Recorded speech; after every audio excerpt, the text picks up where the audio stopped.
Hello students, स्वागत है आपका आपके अपने चैनल एमजीएम करियर इंस्टीट्यूट में। जैसा कि आपको पता है, हमारा जो टॉपिक है वो है हैलोजन डेरिवेटिव, जिसके अंदर हम आगे कंटिन्यू करने वाले हैं। इसके अंदर हम केमिकल रिएक्शन को कंप्लीट कर चुके हैं। तो उसके आगे कंटिन्यू करने से पहले अगर आपने हमारे चैनल को सब्सक्राइब नहीं किया है तो अभी सब्सक्राइब कर दें और बेल आइकन को प्रेस करना ना भूलें, ताकि आपको हमारे डेली लाइव लेक्चर्स का नोटिफिकेशन सबसे पहले मिले और आप अपनी स्टडी को कंटिन्यू कर पाएँ। तो चलिए स्टार्ट करते हैं हैलोजन डेरिवेटिव्स, जिसके अंदर केमिकल रिएक्शन ऑफ क्लोरोफॉर्म की बात करने वाले हैं। लास्ट टाइम हमने हेलोफॉर्म रिएक्शन पढ़ी थी, जिसके अंदर हमने क्या प्रोड्यूस किया था, हेलोफॉर्म को प्रोड्यूस किया था, जिसके अंदर था क्लोरोफॉर्म।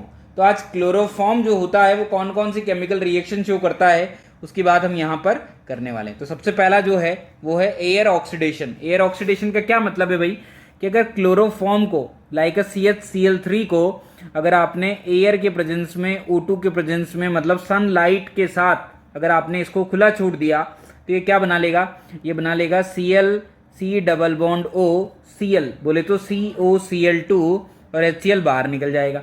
दैट मीन जो COCl2 बनता है इसे कहा जाता है फॉस्जीन। क्या कहा जाता है इसको? फॉस्जीन, जिसका नाम है कार्बोनाइल क्लोराइड भी आप इसको बोल सकते हैं। क्या बोल सकते हैं आप इसको? कार्बोनाइल क्लोराइड, जिसे फॉस्जीन के नाम से जाना जाता है, जो कि पॉइजनस गैस होती है। क्या होती है भाई? एक पॉइजनस गैस होती है। This is the poisonous gas. Clear है? अब पॉइजनस गैस बन गई कब? जब आपने इसको एयर के प्रेजेंस में खुला छोड़ दिया। तो कहने का मतलब ये हुआ कि जो क्लोरोफॉर्म होता है उसको स्टोर करना पड़ता है अंडर द हाई प्रिकॉशन। तो क्या लिख सकते हैं अपन बोल सकते हैं कि जो क्लोरोफॉर्म होता है, this is the chloroform is stored under higher precaution. किसके अंदर रखना पड़ता है भाई इसको? हायर प्रिकॉशंस के साथ इसको रखना पड़ता है। तो प्रिकॉशंस क्या क्या हो सकते हैं, प्रिकॉशंस क्या क्या हो सकते हैं, तो इसकी बात हम यहाँ पर कर लेते हैं। क्या क्या प्रिकॉशंस होते हैं? सबसे पहला प्रिकॉशन जो होना चाहिए वो होना चाहिए कि जो बोतल जिसके अंदर आप क्लोरोफॉर्म को भर रहे हैं वो पूरी तरीके से फिल होनी चाहिए। तो क्या लिखा जाए यहाँ पे? बोतल मस्ट बी कंप्लीटली फिल्ड। पूरी तरीके से क्या होनी चाहिए? वो फिल्ड होनी चाहिए। अगर बात करें अगला बी की, तो जो बोतल है वो कैसी होनी चाहिए? वो डार्क कलर की होनी चाहिए। तो क्या लिखा जाए यहाँ पे? बोतल must be completely dark coloured. क्या होनी चाहिए भाई? वो डार्क कलर की होनी चाहिए पूरे तरीके से। उसी तरीके से और आगे बढ़े, सी की बात करें तो बोतल क्या होनी चाहिए? पूरी तरीके से क्लोज होनी चाहिए। तो बोतल मस्ट बी कंप्लीटली क्लोज्ड। पूरी तरीके से क्या होनी चाहिए? बोतल क्लोज्ड होनी चाहिए, पैक होनी चाहिए। सबसे पहले फिल्ड होनी चाहिए, डार्क कलर की होनी चाहिए और पूरी तरीके से क्लोज्ड होनी चाहिए। उसी तरीके से अगर बात करें डी की, तो डी के अंदर क्या लिख सकते हैं? Add small amount of ethyl alcohol. हमें क्या मिलाना चाहिए? Small amount of ethyl alcohol मिलाना चाहिए, जो कि क्या करता है? It convert poisonous COCl2 into non poisonous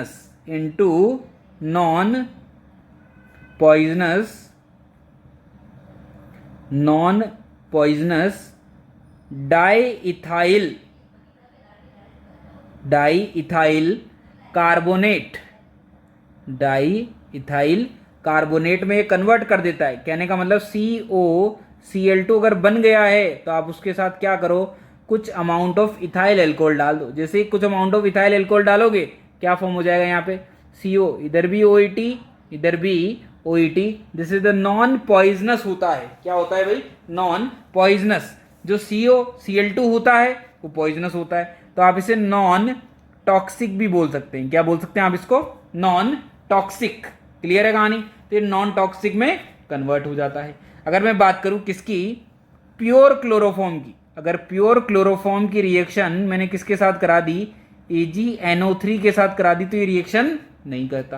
पर अगर मैंने ऑक्सीडाइज्ड क्लोरोफॉर्म, जो ऑक्सीडाइज्ड क्लोरोफॉर्म है और उसकी रिएक्शन मैंने किसके साथ करा दी, AgNO3 के साथ करा दी, तो यहाँ पे AgCl का क्या बन जाता है भाई, वाइट PPT बन जाता है। क्या बन जाता है यहाँ पे, वाइट PPT। अच्छा, ऑक्सीडाइज्ड का क्या मतलब है कि इसके अंदर कुछ अमाउंट ऑफ क्या होता है, HCl होता है। क्या होता है इसके अंदर, कुछ अमाउंट HCl का प्रेजेंट होता है। क्लियर हुआ कि नहीं हुआ, ठीक है।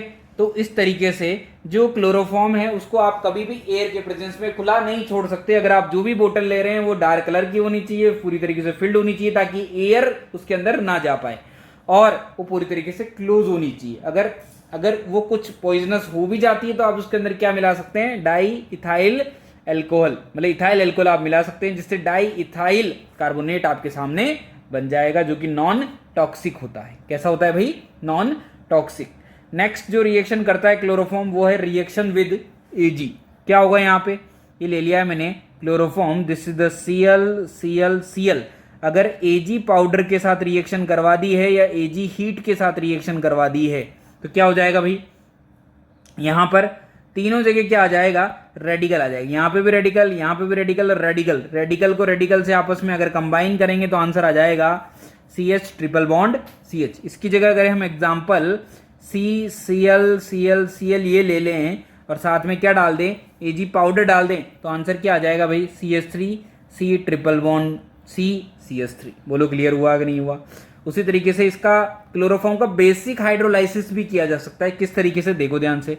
अगर आपने यहां लिया हुआ है chloroform, this is the chloroform CHCl3, आपने रिएक्शन करवा दी है OH माइनस के साथ, क्या होगा, यहां से एसिडिक H निकल जाएगा, वाटर बाहर निकल जाएगा। तो C पे क्या आ जाएगा, माइनस, यहां Cl और यहां पर Cl। एक Cl यहां से निकल जाएगा बाहर और बन जाएगा CCl2, और ये बन जाएगा कार्बीन। बोले तो डाई क्लोरो कार्बीन यहां पे बन जाएगा। अगली स्टेप में क्या होगा भाई, OH माइनस जो है वो यहां पे अटैक करेगा। बोलो करेगा कि नहीं करेगा। और ये CCl क्लियर, सॉरी एक Cl नहीं आएगा, उसकी जगह OH आएगा और इस पे क्या आ जाएगा, नेगेटिव चार्ज आ जाएगा। यहां से क्या हो जाएगा भाई, प्रोटॉन का एक्सचेंज हो जाएगा। अगर प्रोटॉन एक्सचेंज होगा तो क्या बन जाएगा, ClCl O माइनस क्या करेगा, वापस जाएगा और Cl को निकाल देगा। जैसे Cl को निकालेगा क्या बना देगा, HCOCl बना देगा। बोलो बनाएगा कि नहीं बनाएगा। फर्दर कौन आएगा भाई, OH माइनस आएगा, अटैक करेगा, फिर से Cl को निकाल देगा। क्या बना देगा, C डबल बॉन्ड OH बना देगा। पर जो Cl माइनस निकला है वो यहां से H को खींच लेगा और क्या फॉर्म कर देगा, वो बना देगा फॉर्मेट आयन। तो अगर क्या किया जाए, बेसिक हाइड्रोलिसिस किया जाए क्लोरोफॉर्म का, तो बन जाता है क्या, बन जाता है फॉर्मेट आयन। अगर इन शॉर्ट हम समझें कि CCl4 ले लिया जाए, जैसे वहां पर एक हाइड्रोजन था और 3 क्लोरीन थे क्लोरोफॉर्म के अंदर, यहां पर चारों क्लोरीन है और उसका क्या कर दिया जाए, बेसिक हाइड्रोलाइसिस कर दिया जाए, तो जहां पर 3 क्लोरीन थे वहां पे 2 क्लोरीन रिप्लेस हो रहे थे, तो जहां 4 क्लोरीन वहां कितने क्लोरीन रिप्लेस होंगे, 3 क्लोरीन रिप्लेस होंगे, और 3 क्लोरीन रिप्लेस होंगे तो बन जाएगा CO3 कार्बोनेट आयन का फॉर्मेशन हो जाएगा। बोलो क्लियर हुआ कि नहीं हुआ। अगला है रिएक्शन विद एसीटोन। क्या होगा कि अगर हमने एसीटोन ले लिया है CH3 C double bond O CH3 और उसके साथ डाल दिया है क्लोरोफॉर्म, क्या डाल दिया है, क्लोरोफॉर्म डाल दिया है। अगर क्लोरोफॉर्म हमने डाला है in presence of basic medium, किसमें डाला है, बेसिक मीडियम में, क्या हो जाएगा भाई, ये अटैक करेगा यहाँ पे। बोलो करेगा कि नहीं करेगा, जी नहीं, ये यहाँ पे नहीं करेगा। अभी पहले बताया था कि अगर दोनों की रिएक्शन आपस में होती है तो क्या बन जाता है, CCl2 कार्बीन का फॉर्मेशन हो जाता है। जो कार्बीन है वो अटैक करेगा किसके ऊपर, इसके ऊपर। किस तरीके से अटैक करेगा, देखो ध्यान से, कि सबसे पहले हमने क्या लिया था यहाँ पर, कि ये लिया था CHCl3 प्लस OH माइनस, वो यहाँ से चुराएगा तो क्या बनाएगा, CCl3। जो CCl3 है वो क्या है, एक न्यूक्लियोफाइल है, वो कहाँ जाके अटैक करेगा, यहाँ पर बॉन्ड को शिफ्ट कर देगा। क्या बना देगा, CCCH3, यहाँ पे आ जाएगा CCl3 और ये बन जाएगा यहाँ पे O माइनस। बोलो बनेगा कि नहीं बनेगा। जो O माइनस बना है वो क्या ले लेगा, वो H2O वाटर ले लेगा। जैसे H2O लेगा क्या बना देगा, CH3C, यहाँ CCl3। बोलो क्लियर हुआ कि नहीं हुआ। यहाँ क्या आ जाएगा, CCl3, यहाँ आ जाएगा CH3 and this is the OH। इस कंपाउंड को कहा जाता है क्या, क्लोरीटोन। क्या कहा जाता है इसको? क्लोरीटोन। मतलब एसीटोन की रिएक्शन अगर क्लोरोफॉर्म के साथ कराई जाए तो बन जाता है क्लोरीटोन। क्लियर हुआ कि नहीं हुआ? उसी तरीके से आगे बढ़ते हैं। Reaction with HNO3। अगर क्लोरोफॉर्म लाइक CHCl3 की रिएक्शन हम किसके साथ करा दें? HNO3 के साथ करा दें और क्या कर दें, हम इसको हीट कर दें तो क्या बाहर निकल जाता है? वाटर बाहर निकल जाता है। वाटर जो बाहर निकलेगा वो क्या बना देगा? वो बना देगा कुछ ऐसा। दिस इज द क्लोरोपिक्रिन नाम है इसका। क्या नाम है इसका? क्लोरोपिक्रिन। क्या नाम है इसका? Chloropicrin. This is the tear gas. क्या कहा जाता है इसको? टीयर गैस के नाम से जाना जाता है। इसका नाम है क्लोरोपिक्रिन। तो जब भी क्लोरोफॉर्म की रिएक्शन HNO3 से करवाई जाती है तो बन जाता है क्लोरोपिक्रिन। नेक्स्ट जो रिएक्शन आती है वो है कार्बाइल अमाइन टेस्ट, जिसके अंदर क्लोरोफॉर्म का यूज होता है। तो this is the chemical reaction of chloroform. क्या होता है इसके अंदर? इस रिएक्शन का जो यूज है वो 1 डिग्री अमाइन को डिस्टिंग्विश करने के लिए किया जाता है। किसके अंदर? लेबोरेटरी के अंदर। किस तरीके से रिएक्शन होती है देखो ध्यान से। अगर कोई प्राइमरी अमाइन है उसकी रिएक्शन किसके साथ करा दी जाए? क्लोरोफॉर्म के साथ करा दी जाए, वो भी कौन से मीडियम में? बेसिक मीडियम में। तो क्या बन जाता है यहाँ पे बन जाता है RNC, बोले तो आइसोसाइनाइड। 3NaCl बाहर निकल जाता है और उसी तरीके से 3 डिग्री वाटर भी बाहर निकल जाता है, 3 मोल ऑफ वाटर। तो जो आइसोसाइनाइड यहाँ पे बन रहा है उसकी कैसी स्मेल होती है? उसकी होती है अनप्लीजेंट स्मेल, बोले तो मरे हुए चूहे जैसी गंध आती है। कैसी गंध आती है भाई? मरे हुए चूहे जैसी। किस तरीके से बनता है इसके लिए जान लेते हैं इसका मैकेनिज्म। तो देखो ध्यान से, अगर क्लोरोफॉर्म आपको दिया गया है और क्लोरोफॉर्म की रिएक्शन आपने किसके साथ करवाई है? NaOH के साथ, तो क्या होता है? सबसे पहले एसिड बेस रिएक्शन होती है। C पे माइनस Cl आ जाता है और बाहर निकल के बन जाता है CCl2, इसका नाम है DCC, डाई क्लोरोकार्बीन। बोलो बनेगा कि नहीं बनेगा? जो डाई क्लोरोकार्बीन है वो किसकी तरह बिहेव करता है भाई? वो बिहेव करता है एज एन इलेक्ट्रोफाइल। किसकी तरह बिहेव करता है? इलेक्ट्रोफाइल। और आपको दिख रहा होगा कि जो प्राइमरी अमाइन है वो सामने किसकी तरह बिहेव करेगा भाई? लोन पेयर न्यूक्लियोफाइल की तरह। तो इसके पास कौन आ चुका है? इसके पास हो चुका है CCl2। क्या ये अपने लोन पेयर इसको देगा कि नहीं देगा? बिल्कुल देगा। जैसे लोन पेयर इसको देगा क्या बना देगा? ये बना देगा RNH2 प्लस आ जाएगा इस पे, C पे माइनस, इधर भी क्लोरीन इधर भी क्लोरीन। बोलो है कि नहीं? क्या प्रोटॉन का एक्सचेंज हो सकता है कि नहीं हो सकता? बिल्कुल हो सकता है। तो क्या लिख देते हैं यहाँ पे? Proton exchange. तो प्रोटॉन का हो चुका है एक्सचेंज, बन चुका है RNHCHCl। बोलो हुआ कि नहीं हुआ? फाइनली क्या होगा कि जो नाइट्रोजन पे लोन पेयर है वो फिर से न्यूक्लियोफाइल की तरफ बिहेव करेगा और एक Cl को निकाल देगा। जैसे एक Cl निकला क्या बन जाएगा? RNH डबल बॉन्ड CHCl और इस पे फिर से प्लस आ जाएगा। अब जो Cl निकला है वही क्या करेगा? इस H को निकाल लेगा, क्योंकि प्रोटॉन तो एक्सचेंज नहीं हो सकता। तो क्या बना देगा? ये बना देगा RN डबल बॉन्ड CHCl। बोलो बना देगा कि नहीं बना देगा? क्या फिर से लोन पेयर है, ये यहाँ से यहाँ Cl फिर से निकल जाएगा। बोलो निकलेगा नहीं निकलेगा? क्या बना देगा फिर से? ये Cl माइनस बाहर चला जा चुका है, RN ट्रिपल बॉन्ड CH और क्या इस पे प्लस आ जाएगा। बोलो आएगा कि नहीं आएगा?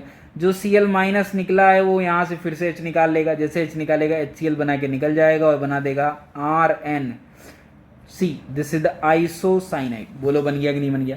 तो इस तरीके से हम आइसोसाइनाइड बोले तो अनप्लीजेंट स्मेल को क्रिएट कर सकते हैं। क्या नोट पॉइंट लिखे जा सकते हैं इसके बारे में? इसके बारे में सबसे पहले नोट पॉइंट लिखा जा सकता है, अगर मैं बात करूं रेट ऑफ रिएक्शन की। किसकी बात करूं? रेट ऑफ रिएक्शन की।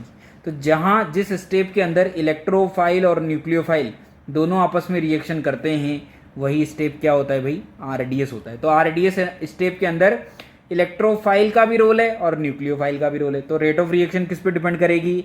Nucleophilicity of amine. किसकी न्यूक्लियोफिलिसिटी अच्छी होनी चाहिए? अमाइंस की।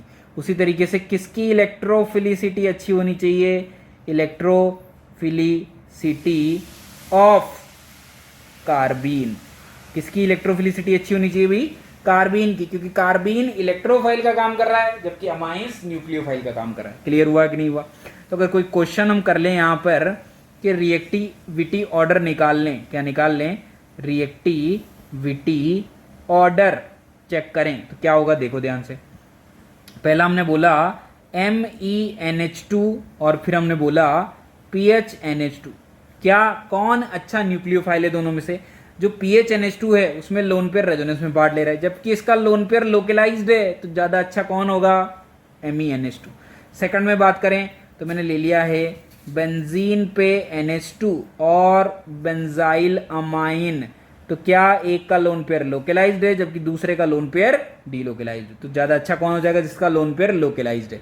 उसी तरीके से मैंने लिया एक प्राइमरी अमीन और एक मैंने लिया सेकेंडरी अमीन, तो प्राइमरी अमीन ये रिएक्शन देता है, सेकेंडरी अमीन तो रिएक्शन देता ही नहीं। क्वेश्चन नंबर 4 में ले लिया मैंने CCl2 कार्बीन और एक ले लिया है मैंने CF2 कार्बीन।